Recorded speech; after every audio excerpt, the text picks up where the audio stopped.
Yo, yo, yo, welcome back to the Straight to the Point podcast, episode 2.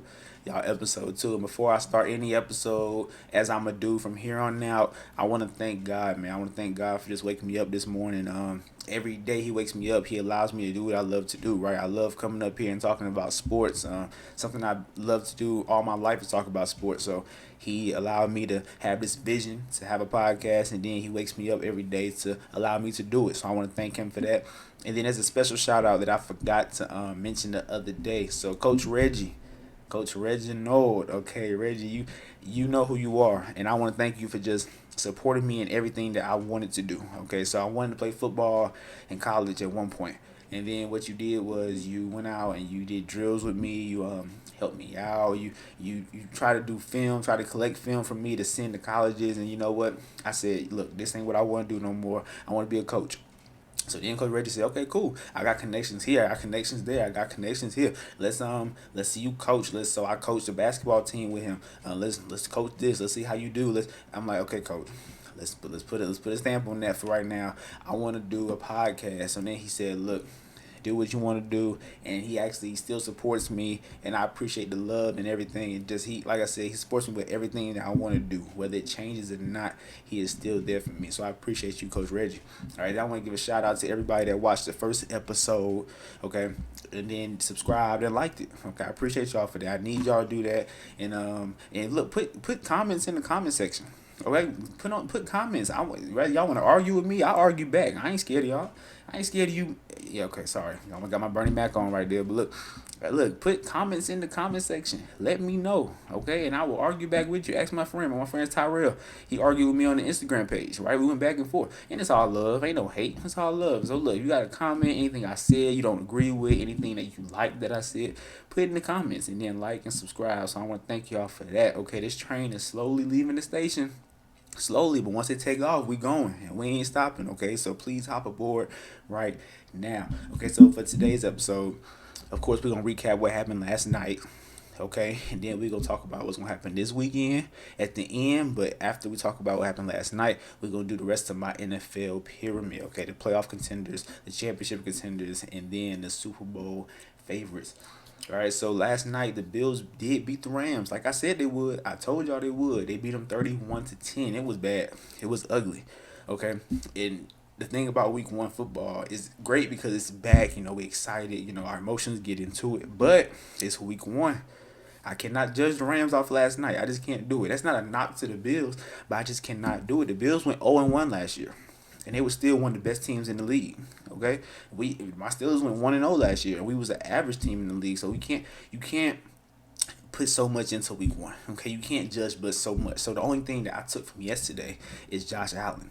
Okay, Josh Allen had a good game. Beside one of them picks wasn't his fault, so he threw 2 interceptions and he threw 4 touchdowns. Okay, one of them picks was not his fault. Okay, actually he had 4 total touchdowns. I'm sorry, he threw 3 and then he ran 1. So Josh Allen, look, you run the ball too much. Okay, it's not even too much. You take too many hits, right? Like that's gonna be a problem. But look at you're not a quarterback that people saying you're gonna play 17 games. No, you're not. People want you to play 20 games. They want you to play 3 games in the playoffs, get in the Super Bowl, and win it. Okay, so your team needs you for 20 games. That's the whole season. Okay, one bad hit, one bad fall, and you done. It could be done for the season, could be done for a couple of weeks, but in those couple of weeks, your team can lose chemistry. They can lose games, right? So Josh Allen's a great quarterback. Don't get it twisted. Okay, he can run. He can run, but slide. Okay, dive, get out of bounds, quit creating contact. Stop. You're not a running back. You're a franchise quarterback that a whole franchise is dependent on to take him to the promised land this year.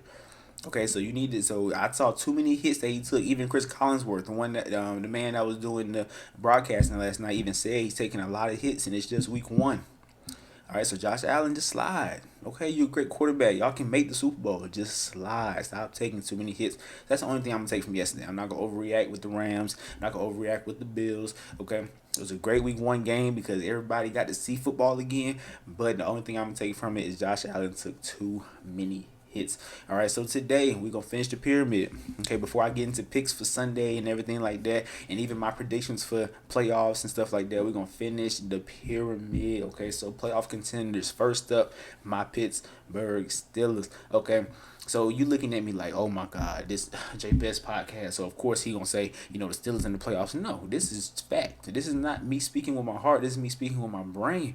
Okay, Mike Tomlin, 15 consecutive seasons with 500 or over record. So that means he's finished when those 16 games, he finished 8-8 or better. Now there's 17 games, he's going to finish either 9-8 or better. He's never going to have a losing season. That's what Mike Tomlin does. He wins. He's a winning head coach in this league. So to doubt him is just dumb. So I see people got us going 8-9. I see people got us going 6-11. So to doubt him, that's not smart. And then the biggest addition we did this offseason. So we added Miles Jack. Okay, that was a cool addition. We drafted Kenny Pickett. We drafted George Pickens. Great additions. But the greatest addition we had was Brian Flores, okay, the former head coach for the Dolphins last year, who's a great defensive mind, okay? He coached under Belichick for a while. Then he went to the Dolphins. The Dolphins had a great defense almost every year he was there, okay? Tua held him back a little bit, but that's a whole different conversation for a whole different day. Had that conversation on Tuesday, all right? So, look. Brian Flores, just seeing Brian Flores and Mike Tomlin on the sideline together, it's something I never would have thought would happen.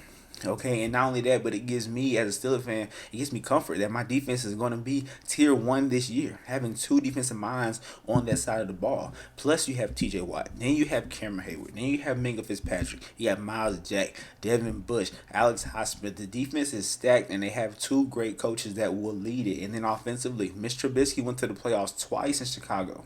Went to the Pro Bowl once. Went to the playoffs twice. Had a bad head coach, right? The head coach he just fired, okay?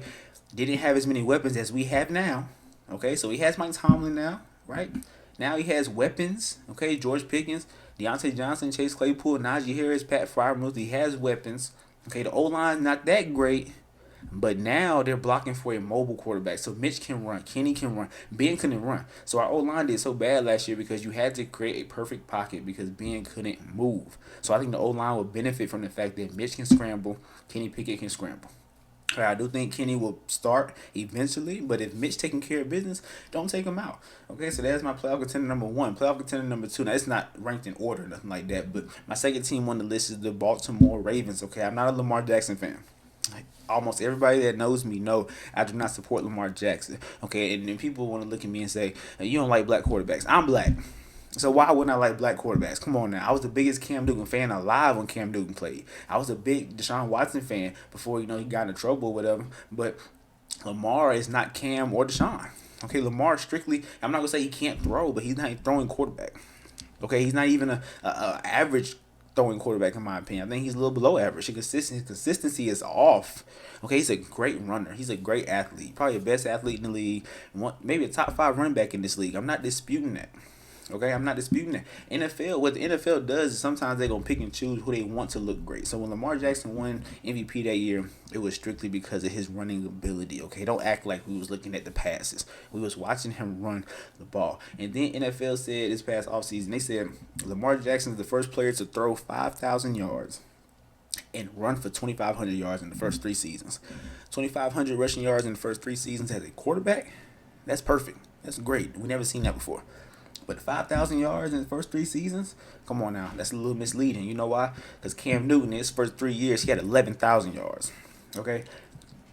Lamar Jackson has 8,766. Okay? In his first 3 seasons, fully starting all 3 years. Cam Newton had 11,000. Okay, so let's not act like Lamar is throwing for all these yards and is very consistent, very accurate, because he's not. Okay, he's a great running quarterback. Okay, and that run game will probably get them into the playoffs. But right now, you lost your best weapon in Marquise Brown. All you have is Mark Andrews. People keep saying Rashad Bateman is the next best receiver in Baltimore. Haven't even seen him play half a season last year. So I believe they will get into the playoffs, but no further. They're not going to the Super Bowl. They're not going to the championship round. They might not even get past round 1. I think Lamar Jackson and them can get to the playoffs, but that is it. So they are a playoff contender. Okay, my next playoff contender is the Vikings. Okay, the Vikings just hired the offensive coordinator from the Rams last year. Okay, so he coached under Sean McVay. So if you saw last year how they used Cooper Kupp, Cooper Kupp had a great year last year. He could have maybe won MVP, but the way he played last year, that's how Justin Jefferson's going to play this year. So Justin Jefferson will have that Cooper Kupp role in the same offense technically because their head coach came from the Rams. All right, so Justin Jefferson will get more touches, more yards, more touchdowns. All right, so I believe that team is going to be great in that aspect. Then you have Dalvin Cook, you got Adam Thielen, okay, then it's on Kirk Cousins. Defensively, you added Zadarius Smith, a nice pass rusher from Green Bay, to go with Daniel Hunter. So once again, pass rush, win ball games. You got a nice pass rush, and now it's all on Kirk. Kirk got the weapons, got the offensive scheme, got a average to above average defense. It's all on Captain Kirk, so I think they can contend for the playoffs. 49ers. 49ers. Look, I love the 49ers. I think, honestly, they should be higher on my list, but I'm going to keep them at playoff contending only because I don't want to get ahead of myself. Okay, I think Trey Lance will have a great year in a Kyle Shanahan offense. It's not that I think Trey Lance is this great quarterback that they drafted. No, I think he's a great quarterback in the Kyle Shanahan offense. Kyle Shanahan, the head coach for the 49ers, coached with his dad in Washington, okay? His dad was the head coach in Washington. He was the OC, I believe, and they coached RG3 his rookie year. His rookie year, they went 10-6 with RG3. RG3, they had the 5th-ranked offense, okay, with the running back Alfred Morris, receiver Pierre Garçon, and Josh Morgan. Half of y'all listening to me don't know a name I just said right now. Y'all don't know. But because of Kyle Shanahan's ability to draw the offense up, you allow RG3 to be successful. RG3 won Rookie of the Year that year, and he went to the Pro Bowl as a rookie. Okay, so that team went to the playoffs, had a nice little run, so they lost to the Russell Wilson and the Seahawks. But what I'm saying is RG3 was successful because of Kyle Shanahan. He had no weapons around him. He had those are average players I just named. But with RG3, with the weapon that he was as a running quarterback and a thrower, paired with Kyle Shanahan, guess what? Same thing will happen this year with Trey Lance, I believe. And then Kyle Shanahan went to the Falcons, right, in 2016, and he went to, and that's the year that Matt Ryan went to the Super Bowl because Kyle Shanahan was calling plays. Okay, that offense had 540 points that year. That offense was first in points, second in yards with 6,653 yards. Okay, and then they had 13 games with 30-plus points. So that offense was great all around. They went to the Super Bowl. Yes, they choked to the Patriots, but my point is Kyle Shanahan can draw a offense up. I think he's the best offensive mind in the league. And then on the defensive side of the ball, you got Nick Bosa, who I think is the next. Who I think if it wasn't for T.J. Watt or Aaron Donald, he would be the best defensive player in the league, in my opinion. Okay, he's a top 5 pass rusher for sure. Then you got Fred Warner, who's also a top 5 linebacker. Might be the best middle linebacker in the league. And then you got Javon Kinlaw and Eric Armstead to pair with Nick Bosa. Guess what? That's a pass rush. I told y'all, you win in this league with a pass rush and a quarterback. And then people say, okay, with Jalen, they don't have nobody in the secondary. Well, guess what? Last year they was ranked 6th. They was ranked 6th for passing yards allowed. Okay, so guess what? That pass rush helps a shaky secondary, a iffy secondary. If you have a pass rush, it will help a lot. Okay, the next team on my playoff contenders list is the Saints. It's all about Jameis this year, in my opinion, y'all. He has the weapons. He has AK. He has Michael Thomas coming back. He has Jarvis Landry. He has Chris Olave. That's a solid 4 options. Okay, and then you defensively, you lost your 2 safeties. They did lose Marcus Williams and Chauncey Gardner-Johnson, who I think was a great safety duo. They lost both of them, but I think that their run defense is still going to be nice. The secondary led by Marshawn Lattimore is still going to be nice, but it's all about Jameis. Is Jameis going to play like he did last year, or is he going to play like he did in Tampa? So it's all up to Jameis, in my opinion, but they should be able to contend for the playoffs. Then I got the Chiefs, okay? Mahomes, I learned over the past couple of years, never bet against him either. I can't bet against Mahomes, Brady, or Aaron Rodgers. The 3 quarterbacks I refuse to bet against, okay? But Mahomes, they losing Tyreek Hill. I don't think that's going to bump them out the playoffs. They still might squeeze in there as a wild card, okay? But I don't think they will be as great as they were before, years prior. Okay, so don't get against Mahomes, based on what I'm saying. So I got Chiefs playoff contention. The Titans also playoff contention. This is one of them teams where they don't have an elite quarterback, but you have an elite running back. You have an elite offensive line when it comes to running. So Derrick Henry running down your throat all day. Ryan Tannehill can play action, throw the ball. They lost A.J. Brown, but now you got Robert Woods, you got Treylon Burks, so they have enough. Plus a fully healthy Derrick Henry this year, who I think with his running ability, which we've seen the past couple of years, Ryan Tannehill can be pretty good. So I think they're in playoff contention as well. The Colts. Carson Wentz, they say you're the reason why they didn't make the playoffs last year. So now they added Matt Ryan. Okay, you got Matt Ryan, and you got the best running back in the league with Jonathan Taylor, who I think Derrick Henry second, Jonathan Taylor number one. Conversation for another day. But Jonathan Taylor, his running ability with Matt Ryan's passing ability, that offense has got a whole nother dimension now. And they have a great O-line. They got Michael Pittman Jr. They drafted this guy named Alec Pierce out of college. I think he'll be a great receiver in this league. So I think they have enough in the defense top 5 in the league. So the Colts will get to the playoffs at least. The Eagles. Okay, the Eagles made all these additions. They added A.J. Brown. They added James Bradbury. They added Jordan Davis. They added Chauncey Gardner Johnson. They added all these players to this team to help get them from where they were last year. Last year they made the playoffs, but this year they're trying to do a little more. And I think it's going to be on Jalen Hurts this year. He has the offense. He has A.J. Brown. He has Devontae Smith. He has Dallas Goedert. He has Miles Sanders in the backfield. And then he has his legs as well, so he can throw the ball. He can run the ball. You have a defense that should be able to back you up, so now it's all on you. Are you that guy? I think this is a big year for Jalen Hurts. If Jalen Hurts don't get this team to the playoffs again, or win the division, I think they're going to look at him a little sideways now. Are you our franchise quarterback? I think they will win the division this year for sure. So that's why I have them as playoff contenders. But as far as a run, I don't see it. But they will be in the playoffs this year for sure because they will win their division. Sorry, Cowboys fans, but the Eagles will win your division. Broncos. When you add a top 5 quarterback in Russell Wilson, top 6, 7, wherever you have him on your list, it automatically elevate your team. So this team missed the playoffs last year. And over the past couple of years, they never had a quarterback. They haven't had a quarterback since Peyton Manning, honestly. So now that you add Russell Wilson, I think this offense has gotten a lot better. I think Jerry Jeudy will benefit from it. I think Cortland Sutton will benefit from it. I think the run game will benefit from it. Now, when I played the Broncos last year, I played them. I said, okay, look, stack the box, make Drew Lock beat you, make Teddy Bridgewater beat you. But this year, I can't stack the box, and now I got Russell Wilson. So Javonte Williams and Melvin Gordon, they should be able to run the ball a lot easier now because you got that threat of Russell Wilson. So Russell Wilson did make them a playoff contender on my list. Now, next level, championship contenders. Okay, I got the Bucks. Don't bet against 12. Don't bet against Tom Brady. I've learned over the past couple of years, do not bet against this man. Even though the O-line looks bad right now, it's still Tom Brady. He going to figure out a way to get the ball out. He going to figure out a way to get the run game going. He going to figure out a way to get the ball to Mike Williams, Chris Godwin, Russell Gage. Okay, this team has a nice roster. Defensively, I believe they'll be top 5, top 6 in the league with Devin White, Shaq Barrett, with Levante David, with Vita Vea in the middle. And then you got Antoine Winfield in the back. In the secondary. So I think this team is all around good, but they have Tom Brady, so I can't have them lower than championship contenders in my opinion. The Bengals, who just made a Super Bowl run, obviously they didn't finish it right. They didn't finish the job, but they did get there with the worst online in the league. People said the Steelers had the worst online. I think the Bengals did. The Bengals allowed 51 sacks in the regular season. Right, that was the most in the regular season. Then they allowed 19 sacks in the playoffs. They let Joe Burrow get hit 70 times, and that's just sacks. I'm not even talking about pressures and QB hits. I'm talking about strictly sacks. He got hit 70 times and still found a way to get that offense to the Super Bowl. So now they replaced 4 linemen on their O-line. So they replaced 4 out of the 5. So now you have a whole new O-line. Okay, you still got Jamar Chase, T. Higgins, Tyler Boyd, Joe Mixon in the backfield, Joe Burrow throwing the ball. The defense was average to above average. So this team should be able to get back to championship mode, at least the divisional round of playoffs. So that's why they're a championship contender, in my opinion. Then I got the Bills. Look, some of y'all saying the Bills should be a Super Bowl contender. Look, I made this list before last night, and I told you I don't judge nobody off week 1. But before last night, before the season started, I have the Bills in championship contention, not the Super Bowl favorite. And now I have a bigger reason to make this argument because Josh Allen, I have to see if he makes it through the whole season. He wants to be Cam Newton so bad.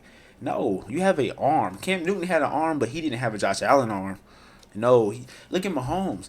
Mahomes and Josh Allen is almost the same player. Okay, they both have great arms. They both can run, but Patrick Mahomes don't take hits like Josh Allen does. So Josh Allen, you have a good pass. You have Stephon Diggs, Gabriel Davis, who's an up-and-coming receiver in this league. You have Dawson Knox.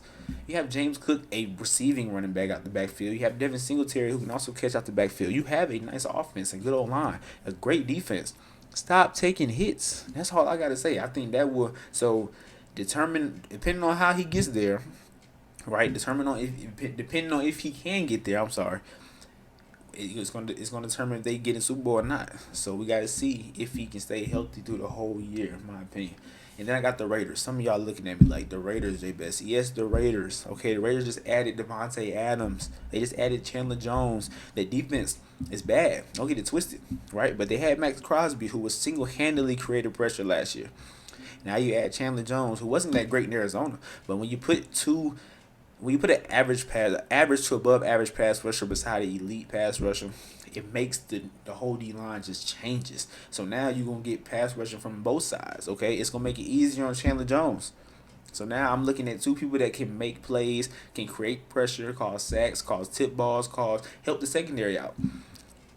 Help the secondary. Now the secondary ain't gotta hold coverage for so long. Now the pass rush comes, they gotta get the ball out quick, help the secondary out. And then you add in Devontae Adams to this offense, makes this offense a top 5 offense. It does. People say Jay Best, the O line's bad. The O line was bad last year, and they still made the playoffs. So I don't want to hear that. I don't want to hear the defense is bad and the O line bad because they made the playoffs last year. Okay, you add Josh McDaniels, their head coach, who came from New England, offensive coordinator in New England. He's a great offensive mind. You saw what he did with Brady and the little talent he had, minus Robert Gronkowski. Right, they made Julian Edelman great. They made Wes Welker great. They made Chris Hogan nice.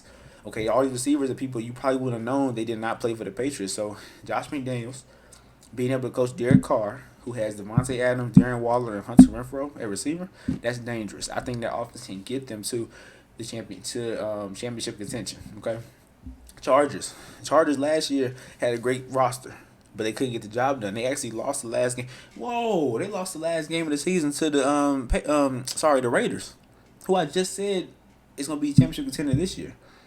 So don't get twisted. The Raiders are coming, but the Chargers, okay, Justin Herbert, you're a top 5 talent, top 5 quarterback in this league. This year you have to put it on the field. If you don't, it's gonna be a problem. It's gonna be a huge problem. You're gonna get your head coach fired, or people gonna start looking at you differently. Okay, you have a great offense. You have Austin Eckler. You have Keenan Allen. You have Mike Williams. You got Jalen Guyton. Okay, you got Gerald Everett at tight end. You have a bunch of weapons. He's gonna put up numbers. Justin Herbert definitely gonna put up numbers, but can he win games? That's what's gonna come down to your defense. They added Khalil Mack with Joey Bosa. That's a pass rush. A pass rush can always win you games in this league. Then you add J.C. Jackson, one of the best corners in the league last year. You added him with Asante Samuel, Derwin James. This defense is stacked. The defense is stacked. Sorry, the defense is stacked. Okay, the offense is stacked. Justin Herbert, you got to put it on the field. I don't think he can make the Super Bowl, but you got to make a playoff run. He hasn't made the playoffs yet in his career, so you got to make that run. Then I got the Packers. Once again, some of y'all saying, oh my God, Devontae Adams left. I don't care. Devontae Adams leaving actually makes the team more dangerous in my opinion, because when you played the Packers last year for the past couple years, you said, okay, look, I got to circle Devontae Adams on my game plan. We got to watch out for Devontae Adams. Somehow he still got numbers, but you was worried about him. Now, Aaron Rodgers going to spread the ball around. And that makes the Aaron Rodgers more dangerous. Aaron Rodgers don't throw interceptions. Y'all know that. He hasn't had a double-digit season for interceptions, I don't think, in his career, honestly. That's how good he is in not throwing interceptions. So what I'm saying is Aaron Rodgers being able to spread the ball around with a two-headed monster in the backfield with Aaron Jones and A.J. Dillon with a nice old line. This is the best defense that they've had. People are even saying this on ESPN. They're the best defense that they've had in years. So now Aaron Rodgers get to sit there and play around with you, throw to this person, throw to this person. It's not going to be force feeding Devontae. It's going to be, I get to spread the ball around. Now it's going to be hard for you to defend me. So the Packers are definitely in a championship contention and given their schedule too. I saw the schedule. The schedule is very weak, so I think they can win a lot of games and then win 1 or 2 games in the playoffs. Favorites, Super Bowl favorites, got to be the defending champs, the Rams. Got to be. Forget about last night. Last night is over with. Okay, they got 16 games to get it together before playoffs. They will make the playoffs, and they will make a run, in my opinion. They might just run it back. I'm not going to say they're going to win the Super Bowl, but they might just get back into the Super Bowl. Okay, so that's the favorites, of course. That's the favorites, and this whole list. This is my list, but it's how everybody should look at it. In my opinion, there's no other way to look at it. So this is not necessarily my Super Bowl pick, right? I'm not gonna pick the Rams to get the Super Bowl, but I think that's how people should view them right now, and they definitely have a chance to get the Super Bowl. So now my little bold predictions, my MVP for this year, I'm going with Derek Carr. I just told y'all he added Devontae Adams with Darren Waller and Hunter Renfrow. He should be deadly this year. Derek Carr last year had the most passing yards in his career of 4,804 yards. Mind you, one of his best weapons got suspended the rest of the year. He only played 7 games, and then Darren Waller missed 5 games, and he still put up these kind of numbers. Derek Carr, since 2015. Leads the league, has the most game-winning drives and the most fourth quarter comebacks. Derek Carr is a great talent. He's just not the Mahomes of the world, the Josh Allen's, the Aaron Rodgers. That's why he gets no recognition. But I think he can win MVP this year. And then he has three receivers that has had 100 catch seasons in the past 4 years. So Devontae Adams had 2018, 2021, and 2020. He had 100 catches. Darren Waller, 2020, had 100 catches. Hunter Renfrow in 2021 also had 100 catches. It's the second team in NFL history with three players with 100 catches in previous seasons. So Derek Carr has a lot to work with. And I didn't even mention he has Josh Jacobs in the backfield. So that's going to take a little pressure off of him as well to throw the ball. So I think Derek Carr can definitely win MVP. And the Raiders are my dark horse pick for the Super Bowl. Okay? I think the obvious pick is Bills versus Rams. That's the obvious pick. But my pick, I'm going to change it up a little bit. I got the Raiders going to the Super Bowl. I think that adding Devontae and Chandler Jones can get them over that hump, which is the playoffs. Offensive Player of the Year, I got to go with Justin Jefferson. I got to. So, like I told y'all earlier, the way that the Rams used Cooper Kupp last year is the way that the Vikings are going to use Justin Jefferson this year. So, that, like I said, more catches, more touchdowns, more yards. Justin Jefferson will have a better year this year than last year. I think he can win Offensive Player of the Year. Defensive Player of the Year, I'm going with TJ Watt. This is not biased. This is real. TJ Watt is the best edge rusher in the league. It's not even close. He is. And he led the league last year in sacks. He had 22 and a half. He actually tied Michael Strahan for the most sacks in history. Well, most sacks in the season, sorry. So he almost broke the record, but he didn't. So I think this year he'll come back, try to break the record again, and he will lead the league in sacks, and he will also win Defensive Player of the Year. Offensive Rookie of the Year, I got Kenny Pickett. If he starts the amount of games he needs to. Okay, Kenny Pickett, I think he has enough weapons around him. He has Najee Harris, he has George Pickens, Deontay Johnson, Chase Claypool, Pat Freiermuth. Okay, and a defense that can get him the ball back, they can get turnovers, they can call strip sacks, they can get the ball back in Kenny Pickett's hands to create more opportunity, to put up more numbers, and to win Offensive Rookie of the Year. But if he doesn't start enough games, then I got to go with Breece Hall, running back for the Jets. The Jets don't necessarily have a high-powered offense. They don't have a lot of weapons, so Breece Hall will be the center point, the focal point of that offense, which means more touches, more yards, more touchdowns. Breece Hall could definitely win Offensive Rookie of the Year. Defensive Rookie of the Year, Aiden Hutchinson. Got to be Aiden Hutchinson. He's a dog. That's the next Nick Bosa / TJ Watt. And I would pick Treylon Walker, but I think the storyline going to be Treylon Walker has Josh Allen to help him with the pass rush. Josh Allen, the defensive player for the Jacksonville Jaguars. Now, Aiden Hutchinson has no help, and I think he will put up double-digit sacks. I think he will lead the league in rookie sacks this year. So, Aiden Hutchinson definitely might win. Well, I think he's going to win Defensive Rookie of the Year. And then second to last, I'm going to do my playoff predictions. Then I'm going to help y'all pick Sunday games. So, my playoff predictions for the NFC, okay, is the Rams, Packers, Bucks, Eagles, Saints, 49ers, Vikings. That's my 7 teams. Lock it in. That's my 7 that's going to the playoffs. And I saved this, so I'm not going to change it throughout the year. Remember this episode. Rams, Packers, Bucks, Eagles, Saints, 49ers, and Vikings. And then my championship game, NFC Championship, I got the Rams and 49ers. A repeat of last year. But this year, I'm going to go with the 49ers to go to the Super Bowl. I'm doing it. I'm taking that leap of faith. Okay, y'all can look at me crazy if y'all want to, but I do think Trey Lance and Kyle Shanahan together will create the most dynamic offense in the league behind the Raiders. Okay, and I think actually it might be before the Raiders. And I think this team can get over the hump and get back into the Super Bowl like they were a couple years ago. AFC, I got the Bills, the Chargers, the Bengals, the Colts, the Raiders, the Ravens, and then that last spot is hard. I got 4 teams fighting for that last spot. I got the Broncos, Steelers, Titans, and Chiefs. The AFC is too stacked, in my opinion, to have the final 7. So I'm going to go ahead and give you 6 with an extra 4 fighting for that 7th spot. And then my championship game, I got the Bills versus the Raiders. That's right, I got the Raiders in the championship game. And I actually, if I had to put money on it, I'm going to say Rams and Bills. Rams and Bills again, Super Bowl. If I had to put money on it. But my heart and my mind want to do this so bad because y'all gonna look back and say, you know what? Jay Best said that. Jay Best said that the 49ers and the Raiders are going to the Super Bowl. So I got the Raiders and 49ers. I believe that is my Super Bowl match. Now on paper, if I had to bet money, I'm betting Rams and Bills. Okay, I'm not stupid, but my heart and my mind is telling me, my gut is telling me to go with the 49ers and Raiders in the Super Bowl. I don't know to pick between them two to win the Super Bowl, but those are my two Super Bowl teams. And now, before we go, the episode's almost over. Y'all stick with me for a little bit. I'm gonna help y'all out. So remember last night, I picked the Bills to win the game. So in this pick'em league that I'm in, where you pick teams every week to win games, you can win money. I got the first game right, so I picked the Bills yesterday. Now I'm gonna help y'all with y'all picks on Sunday. So this is my week one prediction, my week one wins and losses, and I'm also tell y'all the must watch games in week one. So with the Saints and Falcons, go with the Saints. Pick the Saints, and that's a no-brainer. 49ers and Bears, go with the 49ers. That's a no-brainer. Steelers and Bengals. Y'all know I'm going to be cheering for the Steelers. I believe black and gold. I'm all about that life. Look at the background. Look at the hoodie. Look at the chain. I'm all about the Steelers. But because of the question marks, I can't. It wouldn't make logical sense to go with them. So pick the Bengals.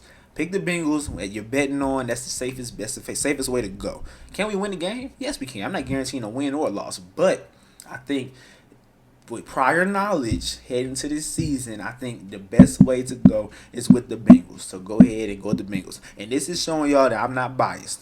It's not a biased podcast. I'm telling y'all how I see it. Okay, so go with the Bengals against the Steelers. Eagles and Lions. Actually, go with the Eagles. Okay, I think the Lions might give a run for their money, but the Eagles should win week one on the road. Then you got the Patriots at Miami. I'm still taking the Patriots. I think the Patriots can beat. I think Miami has too much hype. And once again, Tua is your quarterback. So I believe the Patriots can actually win week one as the underdog. Baltimore Ravens and the Jets. This ain't no upset. Go with the Ravens, okay? Protect your money. Go with the Ravens. Jacksonville Jaguars and the Washington Commanders. You know, the other day on Tuesday, I said the Washington football team. And my mama had to call me and tell me, thank you, mama. Thank you for listening and paying attention. Because I said the football team. I'm sorry, the Washington Commanders, okay? So Jacksonville, I got Jacksonville over the Commanders. I think Jacksonville might come into this year a little hot, you know. So I think I got Jacksonville beating the Commanders week one, and then Cleveland going to Carolina. This is a must-watch game, people. This is a must-watch game. Cleveland traded Baker Mayfield, right? Baker Mayfield is now with the Carolina Panthers. Baker Mayfield actually made a shirt the other day, made some shirts that said "finally off the leash" or "let off the leash," something like that. Basically saying he was on a leash in Cleveland. So that's a bunch of attention, and I think Baker Mayfield is not a great quarterback. I don't think he's even a good quarterback, but I think he has the mentality, the personality, the attitude for payback games. Okay, so this game is a payback game against the Browns. They let you go. They went and got Deshaun Watson while you were still on the roster. So I think Baker will go off this game. Okay, this is the game. C-Mac will be healthy for this game. He might get hurt by the end of the game, but he will play week one for sure. C-Mac is Christian McCaffrey will play week one. I can't guarantee week two, week three. Right? He might not even make it to the first quarter, but he will be in there at some point of week one. But I'm going with Baker Mayfield, man. I'm going with the Panthers. I think this is a payback game for Baker, and these are the games that he's made for. So I'm going with the Panthers over the Browns. Colts are going to Houston. Pick the Colts. Save your money. Giants going to Tennessee. Pick the Titans. Save your money. Packers and Vikings. I'm going with A-Rod. Do not bet against 12. Do not bet against Brady or A-Rod. So I'm going with A-Rod against the Vikings. Pick the Packers. Chiefs and Arizona Cardinals. I'm going with the Cardinals. I think the Chiefs need a couple weeks to figure out how they're going to run their offense. Now they don't have the deep threat of Tyreek Hill. Yeah, they added Juju. Yeah, they added Marquez Vance. What's that boy name? Marquez Valdez-Scantling. Sorry. And then you got Sky Moore at the draft, but I don't think the offense is going to click by week one. I think they need a couple weeks to kind of get it down. So I'm going to go with the Cardinals week one. That's my upset pick. Another upset pick, sorry. Raiders and Chargers, you better go with the Raiders. The Raiders about to come in this season and let y'all know that they about business this year. They're all about business. You better do your studying. You better do your homework because that offense going to put up 30 on you almost every week. So I got the Raiders over the Chargers. And the Raiders are going to L.A. So I got the Raiders winning that game. Buccaneers, Cowboys, save your money. I got Buccaneers. Cowboys fans, y'all go ahead and bet on them. But I'm trying to tell you, you can take that road if you want to. But it's a dead end at the end of that road. So you might want to stick with the Buccaneers and with this game. So I'm picking the Buccaneers. And then Monday night, another must watch, I believe, just because Russell Wilson going back to Seattle. So the Broncos against the Seahawks. Y'all, I'm going with the Broncos. I think Russell Wilson will get revenge and payback on the Seahawks. They said they haven't had a good relationship the past couple of years, so I'm going with the Broncos. Russ is definitely coming back to town. So my must-watch games of the week: Raiders Chargers. Y'all gotta watch that game. Y'all gotta watch the Browns going to Carolina against the Panthers, and then I think my last must-watch game is going to be, actually forget that game. I'm gonna go with the Packers and the Vikings. That's another must-watch game in my opinion. So those are my three must-watch games. I gave y'all my bold predictions. I gave y'all my week one predictions. I gave y'all my rest of my pyramid. So I am footballed out right now. I done gave y'all 30 good minutes of a good show. So I want to thank y'all for listening. Okay, y'all be careful this weekend. Be safe. Football is back, so make sure on Sunday you are at home all day. Don't plan nothing. Be at home all day and watch football and enjoy it. Cause it's gonna be gone before you know it, and then we're gonna be back in the off season crying and begging for it to come back. All right, so look, love y'all, and look, keep God first in your life, and you can never go wrong. All right, much love. Holla at your boy. I'm out.